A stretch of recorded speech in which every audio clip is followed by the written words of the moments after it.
here reporting from Toronto, Ontario on this beautiful sunny day, pandemic. I'm outside, finally, and here to talk about a particular plant that is usually found in our urban settings, city settings, or what have you. And that is the lovely lady's thumb, right here.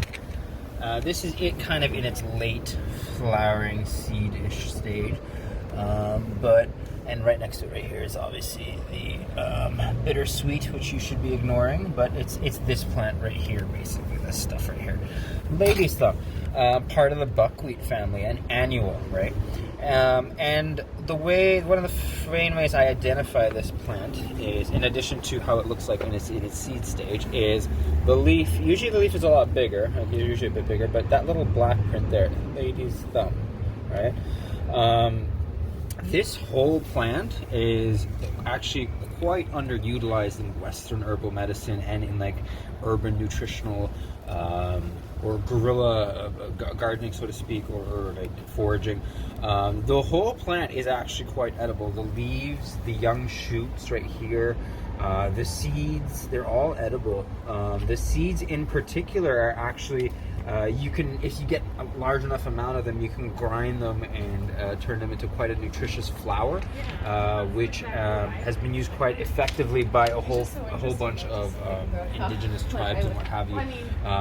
The birds in particular go haywire for the seeds. They actually enjoy them quite a bit. The plant is also, again, when you're talking about the nutritional content of it, it's got a whole bunch of fats, a whole bunch of tannins, sugars. The phenolic acids are quite notable in it as well. Again, flavonoid components. So when you're thinking of the flavonoids, you're thinking of the antioxidant support it's going to be offering you. You're thinking of cardiovascular, high blood pressure, that sort of thing. So it can go very well alongside your traditional flavonoid-rich foods and herbs if you're working into a cardiovascular style case, right? And actually, in addition to the flavonoids, it's also got quite a notable amount of still beans, which are very notable, again, for their powerful antioxidant. Here, I'll take a proper leaf for you folks. Really notable, again, for their antioxidant capability, their cell death activation, so to speak, anti-inflammatory. So a really nice herb. As you can see so far, the theme for it is antioxidant, anti-inflammatory, and like pain, so to speak, analgesic. But also as a leaf tea, it's been used traditionally by indigenous people as a cardiac tonic. So that's one of the main ways they've been utilizing it. It'll offer mild diuretic properties, but I would mix it more so in with like dandelion leaf or goldenrod if you're actually trying to enhance that property. In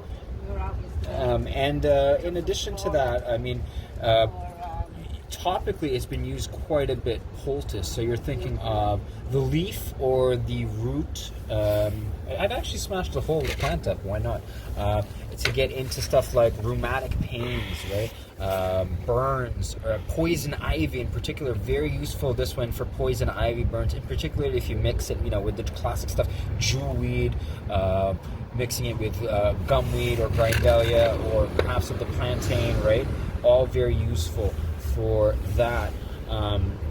The juice, so if you take a whole bunch of this plant and you start juicing and you get a whole bunch of it and put it topically onto like swelling or bruises, it juices quite well too. You're going to get a really nice effect from that. Again, couple it very well with stuff like the classic arnica or what have you, especially if you take some of that homeopathic. This stuff works very well with it. Keep in mind, like, I think culpepper mentioned that if you take the juice of this plant in particular, you can use it internally in the ear for worms in the ear, which is not something that you commonly see. I didn't even know that was a thing. Yeah, exactly, right? Worms in the ear.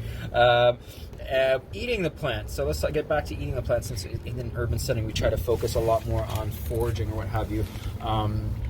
I wouldn't eat large amounts of it, but you could comfortably eat like a good amount, like a good handful, like every day or so. An interesting use that the indigenous, again, tribes used for this particular plant. I'm just going to keep bringing up the lady's thumb leaf because to help you folks remember it. They would rub it onto horses to help them repel insects. So I'm not sure if that works very well on humans. It doesn't work very well for me, and so it makes me curious to say if there's some constituent in the plant that may be reacting with something the horses are sweating out or what have you, or perhaps something to do with the actual diet of the horses that's getting that to happen. But yeah. It's a little bit of a peppery, bitter plant. So as you can see, like, it's not really been eaten by other bugs as much as even the bittersweet around it, which is quite toxic. So animals tend to avoid it. But yeah, it's super popular with the birds, especially the seeds. This will all get picked right out, especially when it gets cold. The Sioux Indian in particular, and I apologize if I'm not saying that right, used the fresh plant and root for essentially you're looking at snake bites, which a lot of plants were used for, like hydrophobia, septicemia, etc., etc. The root in particular does exhibit mild antibacterial properties. In particular, we're looking at strep or Staph aureus. It's going to be useful for that. Homeopathically, I mean, we're not homeopaths, but it's kind of similar to pulsatilla, but I'm not going to get into that. How would I would recommend you use this one? Oh, and one other notable thing I've used it for quite well is for toothaches, combining it with clove, combining it with toothache cress in particular. Grind them up, the root and the leaf, very useful for analgesic control and pain relief, really. The cold water infusion, again, traditionally used by indigenous folks we're looking at colds, flus, gravel, like that sort of thing, coughs, chest stuff.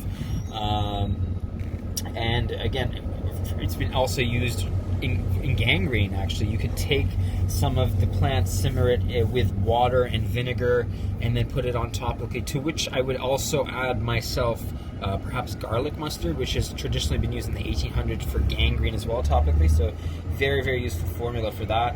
An interesting indigenous use for this plant actually was, I've noted where they'll take the plant and they'll make a strong decoction, and then they will use it in cold sheets to wrap around folks that just started, or when symptoms arise during cholera cases, which is very interesting. And when you're using a topic, you can just use poultices. You can choose strong fomentations where you're for inflammation, lung inflammation, joint pains, etc. The theme for it is basically supporting pain, creaking joints as well. It's very useful for that. Rheumatism, you can take nice baths of this and really help with rheumatoid arthritis, or even like your traditional osteo. The root has been used in India, especially in the area of Assam, as a birth control. So some birth control properties there that I didn't make as much of a note of in indigenous culture here, but it's kind of interesting to see how different cultures will use it differently. And it's also, one of the interesting about this plant is it seems to have an anti-cholinesterase action, basically in preventing the breakdown of acetylcholine. So you're looking at potential use in stuff like Alzheimer's or what have you. So yeah, like a very useful plant, as you can see, underutilized, you got a minute and a half. Perfect. And as you can see, widely available in our cities. So one of the main things I'd like to initially teach about this plant is, as I mentioned, to use it as a nutritive, find it really accessible that way. Get to know it as a food, get to know the seeds in particular. They're quite nice. If you get large amounts of them, obviously, dry them up and try experimenting with like flowers or what have you. I like the leaf in particular dries quite nicely, so it's not hard to take a couple of these leaves or like even a couple of these plants and just kind of throw it into a colander at room temperature. It'll dry up quite quick. Keep in mind, again, it's part of the buckwheat family. When you're thinking buckwheat, one of the main things I think about is particularly in patients that are doing chemotherapy or radiation therapy, buckwheat is kind of good for that. So being in the buckwheat family, that's just something I kind of am considering if I'm using it as a food, and particularly obviously because of its flavonoid and still being content. So yeah, keep that in mind. Ladies' thumb, folks, underutilized, ignored urban herb that I hope to bring back to the light. Thanks for watching.